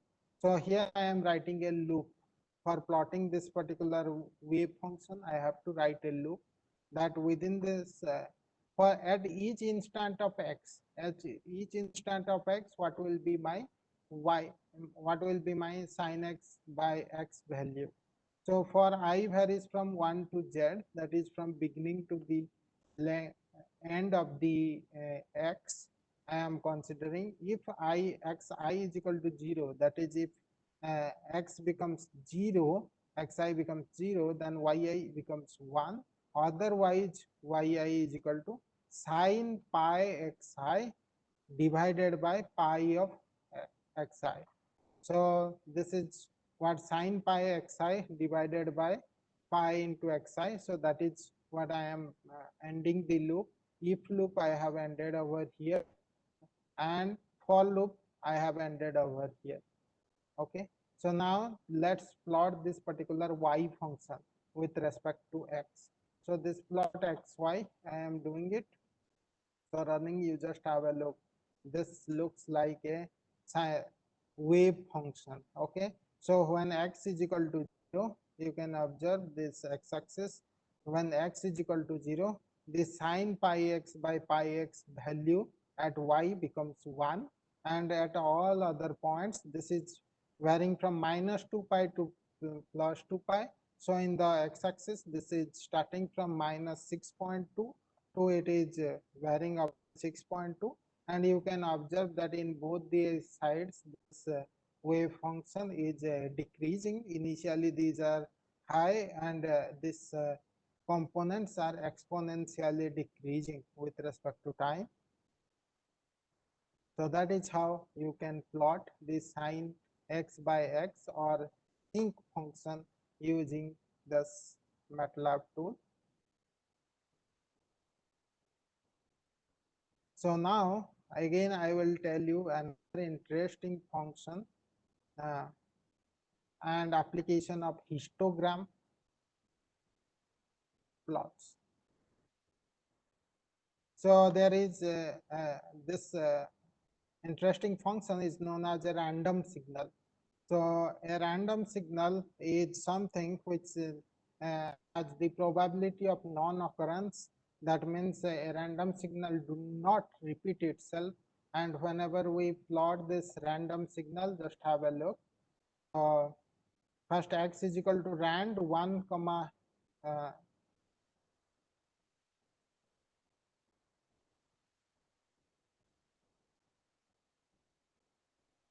so rand 1 comma 2000, that means I am plotting 2000 number of points which are randomly generated in the range 0 to 1. So these values of x are like this. Between 0 to 1 they are randomly generated 2000 points. These 2000 points randomly generated with random uniform distribution, I am plotting them, and you observe that this is the characteristics of the plot. And it is, you can have a look that this x-axis is varying between 0 to 2000 and y-axis is varying between 0 to 1. So it is a plot between so all the points are lying between 0 to 1. Between 0 to 1 all the points are lying. And what is histogram? Its histogram represents the characteristics of the signal. So let's plot the histogram of this particular thing. The histogram also represents the probability density function associated with this particular function. So by running this is the histogram of this particular signal. So this is between 0 to 1, you see that the random signal, these signals do not occur, they do not occur repetition, they do not have any repetition. So what is the similarity between them is 2000 number of signals have been created over here. These 2000 points are uniformly distributed. Uniformly distributed means between 0 to 1, 0 to 0.1, how many number of events are there? That is 0 to 0.1, that is represented over here in histogram plot. That between 0 to 0.1 some 190 close to 190 number of events are there, and between 0.1 to 0.2 again some 185 number of events are there. 0.2 to 0.3 some 2005 number of events are there. So like that you can observe that it is close to 2000 number of values. This is lying over here, and this is what is known as uniform distribution. That is between 0 to 0.1 200 number of points, and in all the things between 0 to 1 you will observe that in all the different partitions almost around 200 number of points are getting generated over here. So if we will run it again, you observe that the pattern has changed because the random signal has the characteristics that it will not repeat itself. So once again I have run the thing, now the pattern has again changed, and you observe that now also between 0 to 0.1 almost around 200 number of things have been generated, but this pattern has got changed. Okay, but between 0 to 0.1 every time it is nearly close to 200 number of points are generated. So these 200 points are generated because we have taken total 2000 number of points, and these 2000 number of points are equally divided into 10 parts. That is between 0 to 0 0.1, 0.1 to 0.2, like that equally 10 parts. So around 200 number of things are happening in each part. So this is what is known as a uniform distribution, and this signal is uniformly distributed random signal. There are two type of signals, random signals exist, mostly widely used, that is uniformly distributed random signal, which I have discussed, and another one is Gaussian distributed random signal. Now let's discuss about the Gaussian. Before going to Gaussian, you just have a look that the uniformly distributed random signal, this y-axis lies always between 0 to 1. Between 0 to 1, this type of signal exists. Now let's discuss about the Gaussian distributed one. So the Gaussian distributed signal is like this.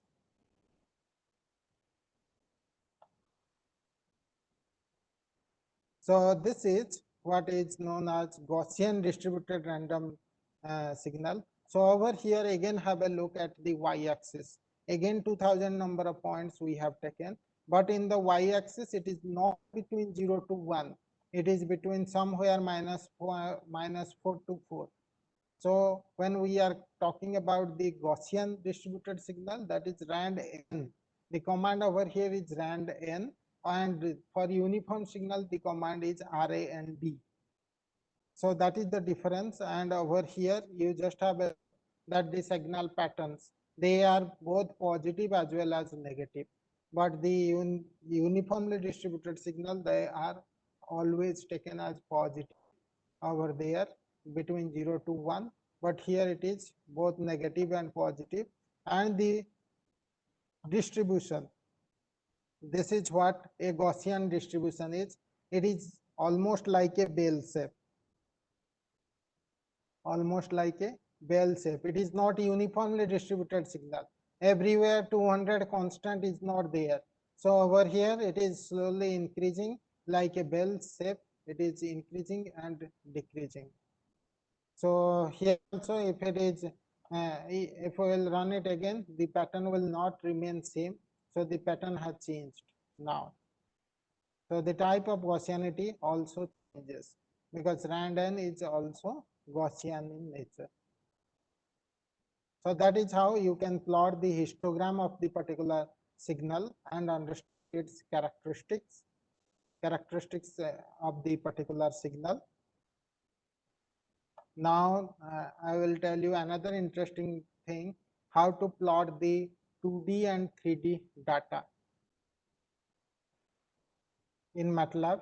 Suppose we have a data set is there, and I want to load the particular data and plot it.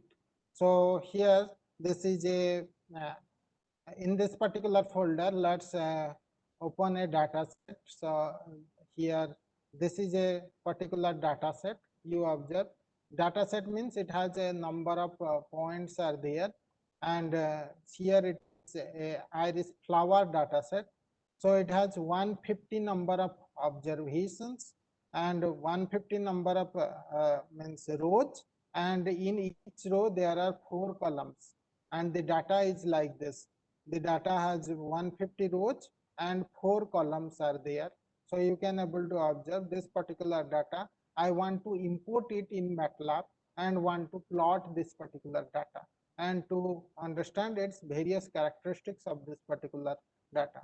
So now here I have to load this particular data. So this particular data set I have stored in the same folder on which I am operating this particular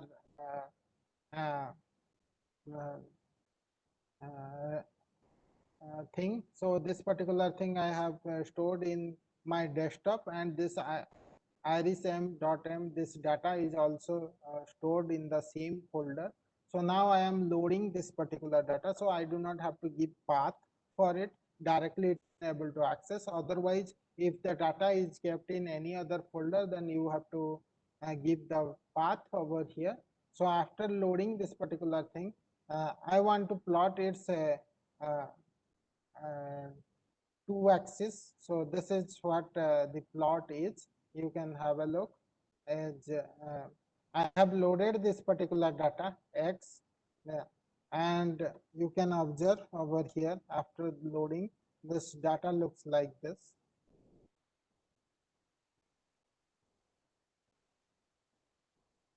So this is how the data looks like over here. You have a look, that 150 cross 4, 150 rows and 4 columns. This is how the data looks like. And I want to plot the first two axes. First two, this is a four variables, that is 4 features are there. Among these 4 features, first two features suppose I want to plot.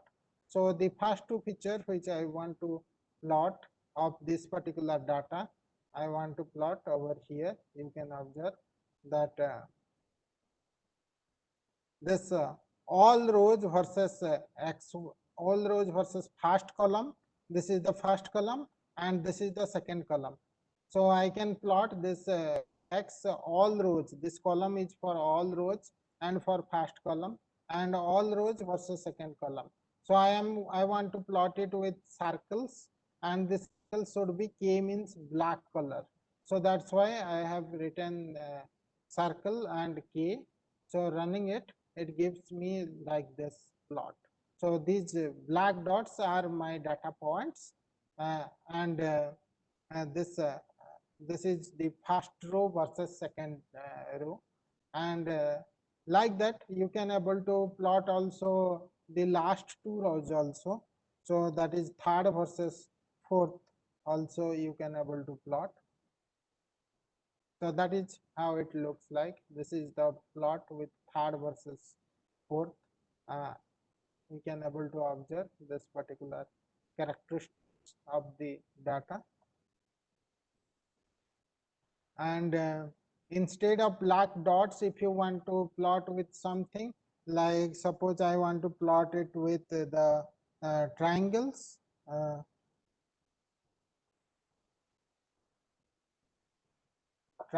and with suppose cyan color, and then run it. So you observe that cyan color triangles are there, or with magenta color, run it, you can observe that this pink color triangles. The same data is plotted with pink color triangles. That is how you do the 2D based data. You can able to explore like this. You can plot the 2D plots over here. Now let's have a look at the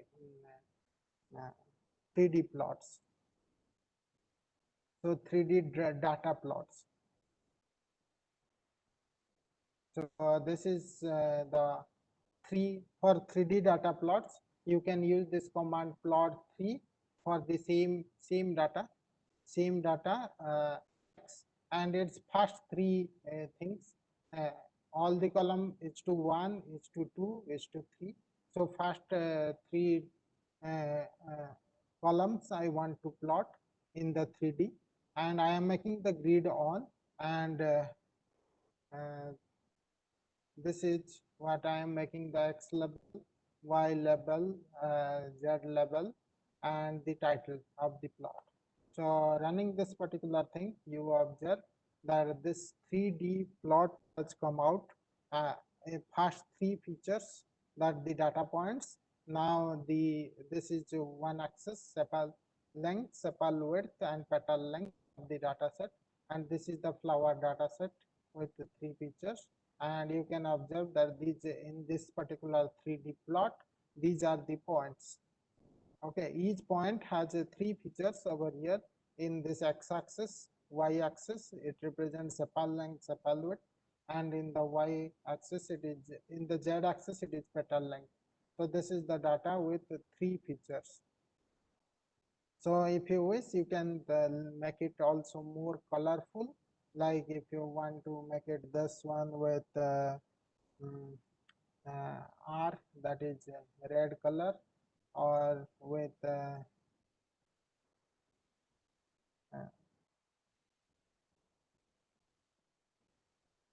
so that is how it looks like, the 3D data plots. So now this is about the two-dimensional and three-dimensional data plots. Now I will discuss with you the two-dimensional and three-dimensional surface plots.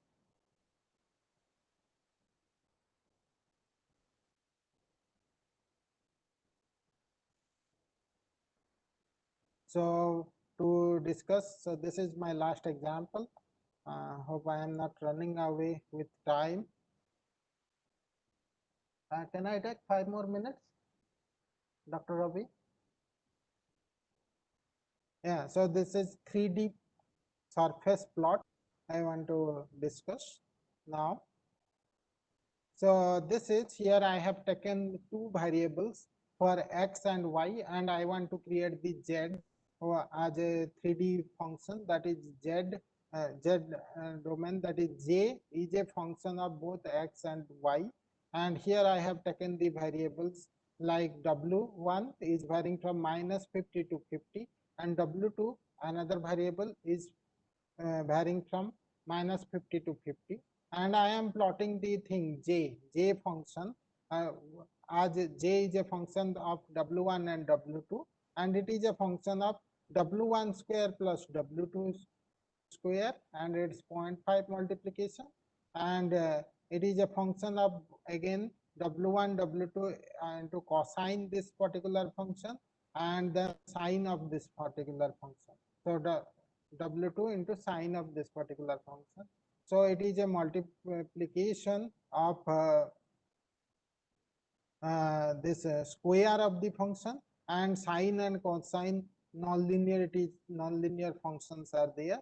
So for plotting this particular surface plot of this particular function, that is j is a surface of w1 and w2. w1 and w2 are in both the axis, so I have to create a mesh grid of this particular w1 and w2, and then take the surface plot of it.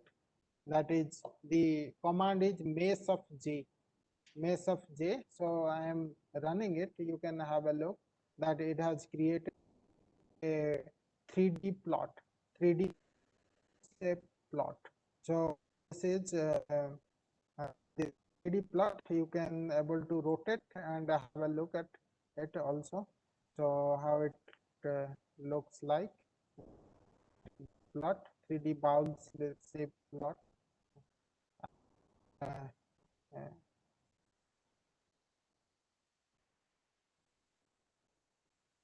so it has a minima and minima at the blue bottom, okay, and there are on all the sides it is a bowl type of thing. If you can able to rotate and you can have a look that it is a bowl type of thing, surface, and of course it is a mesh type of thing, that is it is not solidly filled, okay,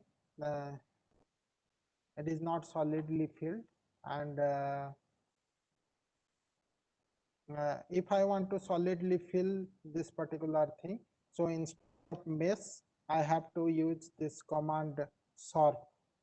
So running it again, so you observe that now this particular 3D plot is fully packed, fully filled one. So you can have a look, this black dense area is the minima, and both side then there are maxima. The yellow color are the maximum points, and this is the blue color is the minimum point of this particular surface plot. So three-dimensional surface plot. So if you want to see both the together, then let me run it and show you the difference, that that you can able to observe that the one is with, from the color difference you can able to observe that one is hole type, that is mesh type, the left one, and the right one is solid one with surface type. So now this type of 3D things we can able to plot the contour plots of these particular things. So this particular things contour plot, let's have a look of the contour plot of this 3D one. So the contour plot, you know, so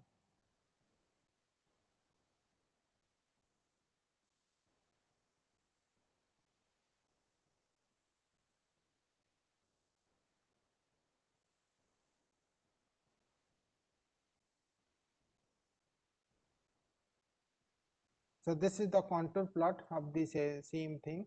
So running it again, so you can have a look that this is the contour plot of this particular function. That is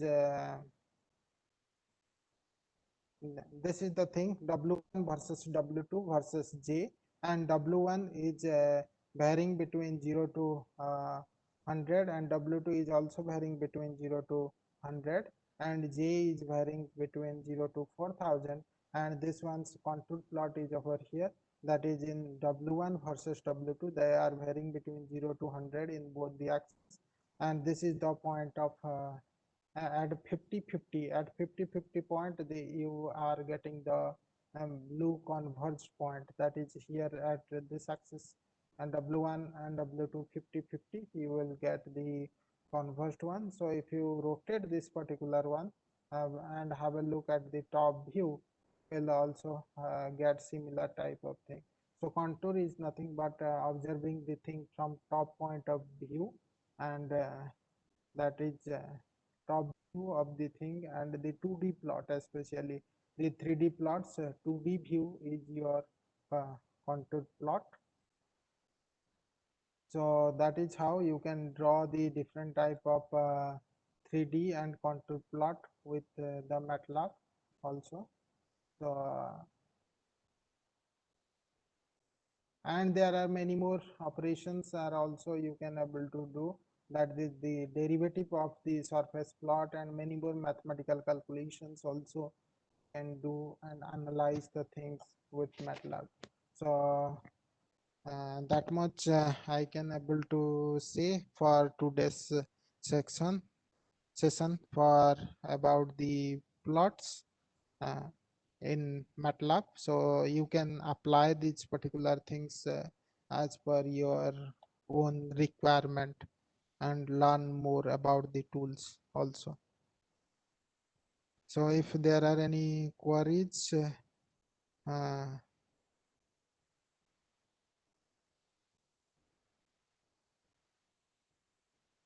in the chat box, I don't see any query on the session I have taken. Yeah.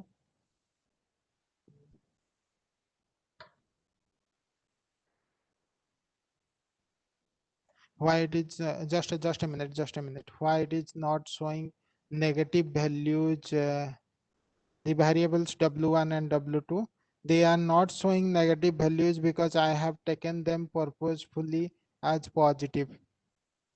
So over here you can have a look that w1 I have taken it from -50 to 50, and w2 I have taken it from -50 to 50, but here I have added 51 to it.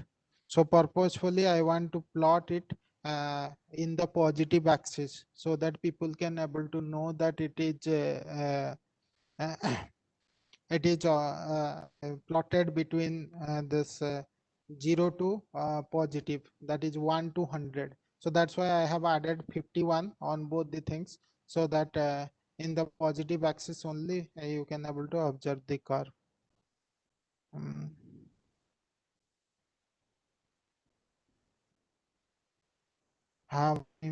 Yeah.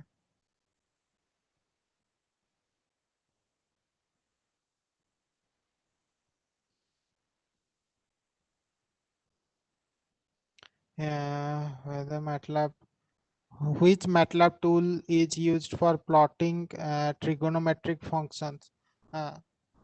You can use the sine, cosine, tan, all these functions. There is a directly you can yeah, the plot you can use, and like I have shown today, that you can calculate the function values and you can plot them. Can you do speech data set run in MATLAB by using machine learning? Yes, you can able to do, like I have plotted the random signal, you can plot the speech signal as well. What is the need of surface and contour plot for observation of any data? Because without surface and contour plot, you can be able to visualize the frequency things in any particular dynamic data. In dynamic data, the frequency of the data changes with respect to time. And if you do not see the surface plot, then you cannot able to know that at which time which frequency is present. Like Stockwell transform, Weblet transform, you must require this surface plot for this analysis. Uh, uh, is this software as free? MATLAB is not a free software, I want to say. So, but MATLAB is so popular that every engineering college, they purchase the MATLAB, and they do have a almost all engineering colleges, they do have MATLAB, because the circuit branches like electrical, electronics, and computer science, they have this MATLAB software as their syllabus.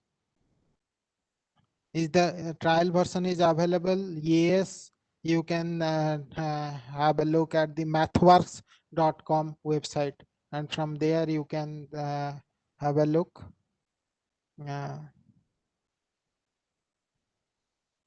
Yeah, that I have answered the surface and contour plots.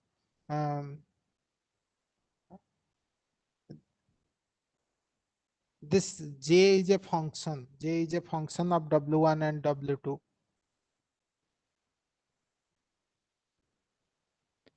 Yes, you can explore the ANN and its training artificial neural network toolbox. You can uh, take it, and from there you can able to apply the speech signal and do the analysis. Can you the question is, can we able to plot more than 3 variables together in the same plot or any MATLAB command? Yes, more than 3 variable, you need a special thing to convert the n number of variables into the lower number of variables, and thereby the first thing is conversion from more number of variables into the 3 dimension, and you can plot the thing in 3 dimension only. Or for more dimensional plot, there are separate research techniques are there through which you can able to plot more dimension as well. But in regular method, you can able to do it up to 3 dimension. Other applications of contour function, contour plots are also the 3D plots and contour plots. They are especially useful for multimodal function optimization as well as for frequency tracking applications. I need some.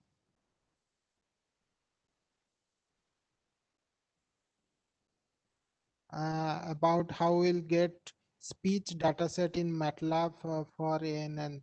So you can go through the text. There is there are various examples are also there in the MATLAB toolbox. So you can able to explore about the speech signals in that ANN based training. Which MATLAB tool is needed to be select for sine function and random signal? That I have already demonstrated.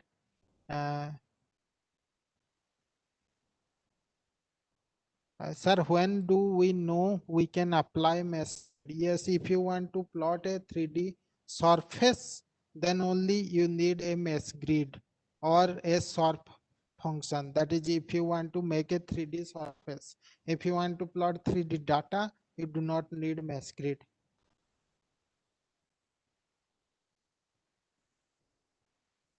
Yeah, the stem function, I have already explained that it is a discretized version in the 2D. STEM 3, I believe it is for the 3D. Can we import these figures to LaTeX? Yes.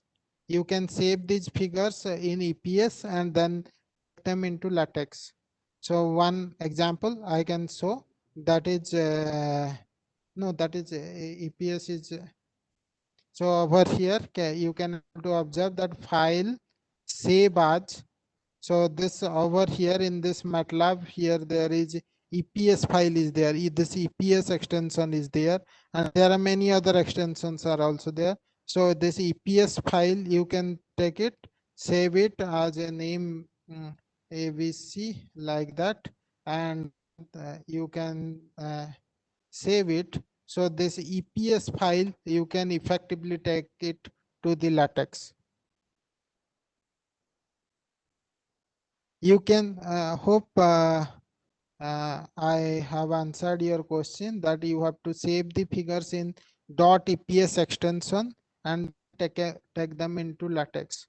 So in LaTeX, especially if you want very high quality figures, then always take .eps extension. Then your figure quality will not degrade. Uh,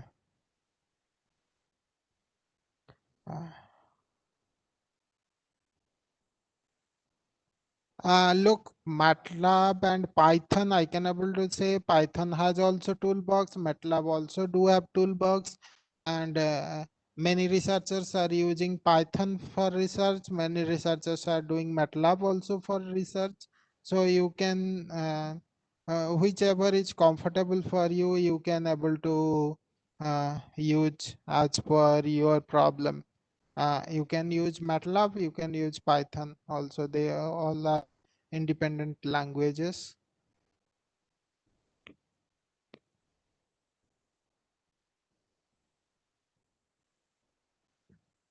Okay, so I expect I have answered almost all the queries of both the chat box given over here. So if there is any more queries left by any participants, then they can write it to me or write it to Ravi directly. We can able to answer you.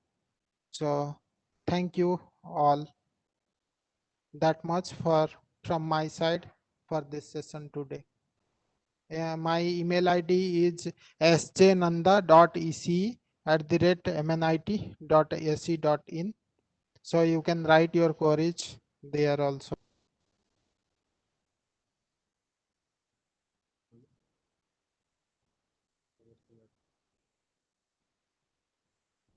Yeah, I have told API section.